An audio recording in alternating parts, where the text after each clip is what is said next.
Hey, what is up guys? It is your boy Speed here, and today we're going to be talking about 5 of the worst habits that support players have. Yes, this is very important because I swear, support players make a lot of fun about carry players. They're like, they're so emotional, they're always crying about their lane. And while that is true, you know how many support players I've talked to that just like complain that they can't have any impact and they're stuck in the 3K MMR bracket because of their team and their carries and blah blah blah. It makes me genuinely upset. It does. So let's talk about 5 habits that support players do wrong. And talking about the number 5, Black 50 has the number 5 in it. And it's also the code you can use to get 50% off the gameleap website right now. Wow, look at that wordplay. Very impressive. Thank you guys for watching. I'll see you in the next one. And like and subscribe. And let's get into it. So coming in at number 1, we're going to start it simple. Alright, I say this in a lot of the support videos, but you guys don't ever learn how to scale. If you are constantly the bottom net worth hero every single game you play 5, even bottom 2, it is not okay. If you're below 5k MMR and you are constantly the lowest net worth as the 5, you are not playing correctly. It is simple as that. And people who don't accept that fact are going to be stuck in their bracket for forever. Why do I say that? Well, core players don't know how to shove waves. They don't. The lower you go, the less waves are shoved. And so you might be saying, Speed, that's their fault. There's nothing I can do about that. I'll continue to stack camps and make sure that they get a lot of farm in the jungle and put wards on my side of the map. I mean, literally, it's funny talking about the wards on my side of the map. I got flamed by a 3k Spectre recently that I didn't ward our side of the map, and that's why he died. Even though I warded the enemy side of the map, and you can see they weren't there. Okay, but getting back to the point, you know, I like the vent. You have to learn how to push the waves, especially if your team is feeding, okay? You're currently down 18-5. The enemy team has 18 kills. Your team has 5 kills. You know you can't fight. What do most support players do, guys? They sit in their jungle. They sit behind towers. Even if they're playing a hero with no wave shove, they sit behind towers and chill. And by the way, a lot of you are probably about to say, but I'm a Bane main, I'm an Undying main, I can't farm and I can't shove waves. My heroes can't farm. No. Go watch Puppy's Bane. He sits in side lanes and gets his level 6. He sits in side lanes and baits people to gank him and creates space and forces rotation. Undying players do this as well. If they have a good lane, they can actually solo lane. And it's pretty strong, and they can get a lot of levels and hit that ridiculous level 7 spike that Undying has. And this is what people don't do. They get stuck as level 5, they're playing AA, it's 12 minutes in, and they expect to do stuff. They go walk up to some puck, they cast Cold Feet, the guy, you know, just orbs away, and they're like, my carries suck. No, you suck. You suck. You're not level 6. Go get level 6. Alright, getting into number 2, that was kind of weird, but getting into 2 is kind of along the lines of learning the scale. It goes in tandem with it, and that is not abusing power spikes. Okay, so let's talk about a couple heroes and a couple power spikes. So number 1, we have Bane. We mentioned Bane before. You want to hit level 6 on Bane just like Puppy does, right? What do? You buy a smoke when you're level 5. Makes sense, right? When you're Lion, if you're level 5, buy a smoke. If you don't do this, you're not thinking ahead. You don't have a good enough understanding of how strong your hero is at level 6, or you simply don't care enough, or you haven't thought about using a smoke. It's one of those things. Use a smoke. Use a smoke. It's game changing.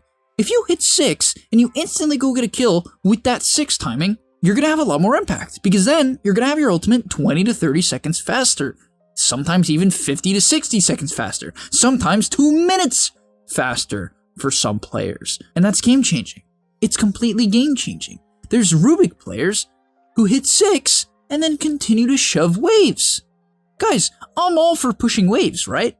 That was the first point of this video. However, if you have a power spike and you AFK hit creeps or split push, you are griefing the game. And so if you were curious on, and you were asking yourself the question, well, Speed, I don't know when to shove waves. If you cannot fight the enemy team and you don't have your spike, split push. If you do have your spike, you're playing Rubik, you're level 6, you're playing Lich, you're level 6. Notice how a lot of heroes, it's level 6. You're playing Witch Doctor, you're level 6. Even if you're level 5 and you have a Mars who has his ultimate, go make a play. Go do something. Do something, do something, do something. Support players are so bad at getting their teams to do stuff. And that's going to be a future point in the video. It's going to be the 4th point, getting your team to do stuff. I'll talk about that in depth.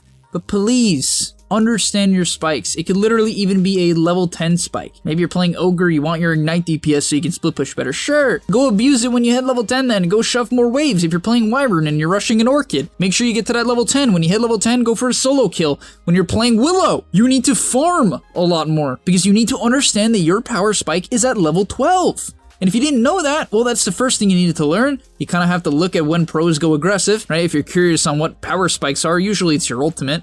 Sometimes it's just like a high point in another spell for a hero like Tiny. It's quite often, can be level 3, level 5, level 7, level 8, you know? And yeah, let's get into the next point. So, coming in at number 3, we have not learning how to watch the minimap. So this also ties together with everything, which is, it's funny, you know, whenever, and I've come to realize this more and more, whenever I've read a book about going pro and stuff or watched a video on it, you hear a lot of similar points on how do you get to the professional level? How do you get to the top level? And it's all about finding how to tie points together, how everything is connected and everything at some point kind of just flows naturally. It just feels like everything works together because when you learn how to scale, which is the first point, and shove waves, right? Then you also learn how to abuse your power spikes because you shove waves in order to get your power spikes and in order to see your teammates' power spikes. And when you do that and you know your teammates' power spikes and you've scaled, you begin to look at the minimap more so you can split push more effectively and you can avoid deaths and you can see gaps in the enemy team. Maybe they just TP'd 3 heroes back and there's still 2 enemy heroes, you know, pushing the mid tier 2 and you can gank them. Someone's got to make that call, but no one does because no one looks at the minimap, which is the third point, and that's why everything ties together. I think that's like a cool way to think about Dota. That's why, like, when I'm teaching Dota to my students, and they disregard the laning stage. They're like, yeah, I made this one mistake at the 20-minute mark. Can we look at that? I'm like, whoa, what about everything else? What about everything else? You know, it's good to look at certain things, but what about everything else, right? Because it all ties together. If you have a bad lane, your mid game is going to be worse. If you have a bad mid game, your late game is going to be worse. If you're slightly worse at farming, you're going to be slightly worse at ganking, and so on and so on. And, okay, so getting back to the point on the minimap, you have to look at the minimap at all times. You have to be the guy who's making calls. And a lot of people say, oh, but speed, my teammates never listen. First of all, that's just not true. It's not true. The people who say that, they're just tilted, and you're tilted, and I get tilted. And, you know, yes, some people don't listen. Some people just run down mid when the game starts. Some people have music on or have their teammates muted. Yeah, some people. That's the key word. It's some people. And a lot of people don't. And you work with them. And when you watch the minimap, you can, you know, tell them that, hey, you're getting ganked, man. Sven, you're getting ganked bottom. And he'll back off. I've done this so many times. I've saved my carry player 1,000,000 times. Why? Because when they're busy farming, yeah, sure, they should look at the minimap too, but they're busy. They're doing stuff, you know? They're hitting some creeps. So I tell them, right? Do I think the enemy team is rushing? I tell them. Do I think the enemy team is smoking the top because no one's showing bottom, no one's showing mid? I tell my team. And that's why you have to learn to watch the minimap.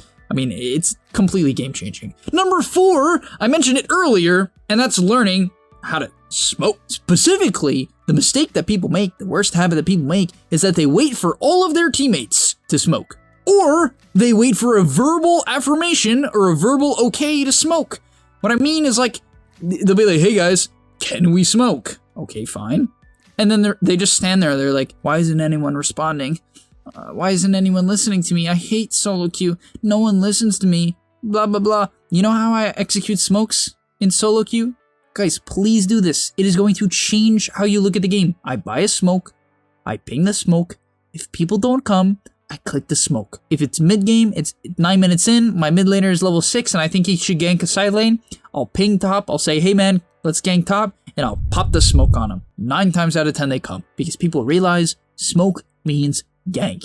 It's like, you know, humans are animals. It's like training a dog. I mean, but you're not actually, you know, doing the training, you're just benefiting off the training. People know smoking means gank. A dog knows that the bell means food, right? Like, people know what certain things means. If you spam ping someone, everyone knows it means they're pissed. Alright, everyone knows that. And so with smoke, everyone knows to do something. So if you want your teammates to do things and you feel like you can't get them to do things, buy a smoke and just click it on them. Don't even say anything and they'll do something. It's hilarious. It's genuinely hilarious. And no one abuses this. It's so abusive. Like, one of the best ways to gain MMR is literally getting your team on the same page. I call it the slacks method. Even though he had the worst hotkeys of all time and, you know, was just messing around and was mechanically maybe not the best, it didn't matter because he hoorah'd his team. He got them to go together, he clicked smokes on them, he got them to run into the enemy team's jungle together at the same exact time, he pumped them up, and then they won the game because he was the only one doing it. And most people never do it, and it's your job as a support. Carries can do it too, by the way, but supports, you really should look into doing it. Number 5, the last point of the video, is convincing themselves that supports can't gain MMR. It's the worst one. I saved it for last. It's the worst. Guys, stop. My gosh. It's obviously not true. It's a sad mindset. It's a depressing mindset. Yes, it is very hard to win games when your other lanes lose. If you're playing mid and both of your side lanes lose and you win mid, you have a chance to win. But if you're playing support and mid loses and your off lane loses, yeah, it's going to be a hard time to win. I'll admit it. It's fair. I'm sure in the 3K to 4K series, when I'm playing support, I'll have games that I post and lose. I'm going to post every game. So if I lose, I'll post it. And it is what it is. It can happen. But it doesn't mean it's the majority of games. It doesn't mean you don't have an impact. It doesn't mean what you do doesn't matter. Like, that's the craziest thing to me. Like, saying that you can't gain MMR as a support is like saying that your actions don't have an impact. Obviously, clearly they do. Everything you do matters. I mean, look at Puppy. He's ranked 100 something. Sonego, who is the support player for Na'Vi, that's what he's most popular known as, was rank 3 as a support. By the way, not position 4, position 5. Crit was rank 3 as well, I think. That one I'm not too sure of, but he was position 4. Do you think those players, they just got lucky? What do you think it is? Someone explain that to me. If you can't gain MMR support, what did they do different? Nothing? Did they just play enough Dota and get magically lucky? They just have a 50.1% win rate and play 8 million matches? Is that what happened? I can't imagine it. Seems unlikely to get to the, number 3 slot. It just kills me when people say that. It does. It genuinely hurts me. And so many people say it. And it's just yeah, maybe it's slightly harder than mid to carry the game. But that doesn't mean it's harder than mid to win the game. Because a lot of the time your mid laner doesn't lose. Most games, mid laners go even, guys. Believe it or not. The average is people going even. Why? Because most people don't put pressure mid. So it's not like the lanes are typically a disaster. It can happen. And the funny thing about Dota, and honestly the funny thing about life, and I realized this, and I've learned this, we always remember the worst thing that happens. The worst game, the worst teammates, the worst lanes. And so we're I can't win, and my lanes are always horrible. No, they were horrible once, and you happen to remember that one the most. And yeah, we're gonna end the video there. I hope you guys enjoyed. This was definitely a fun one for me. I hope you guys, learned and take some things out of it. I don't want this to just go through your one ear and out the other, that's saying. But let's quickly go over the points. So number 1, bad habit, never learning the skill. Second bad habit, not abusing power spikes. Third bad habit, not learning how to watch the minimap. Fourth bad habit, waiting for all your teammates or a verbal okay to smoke. And the fifth bad habit is convincing themselves that supports can't gain MMR, or they can't gain it as easily as cores. Yeah, sure. Maybe slightly, but that shouldn't hold you back from buying a GameLeap sub. Did you know that GameLeap is currently running a 50% off sale? What? Well, I know I caught you off guard there, but it's very important you go sign up right now. It's for a limited time, and you can get a really good deal by using the code BLACK50 when you're signing up. So go click it now, and I'll see you in the next one. Peace.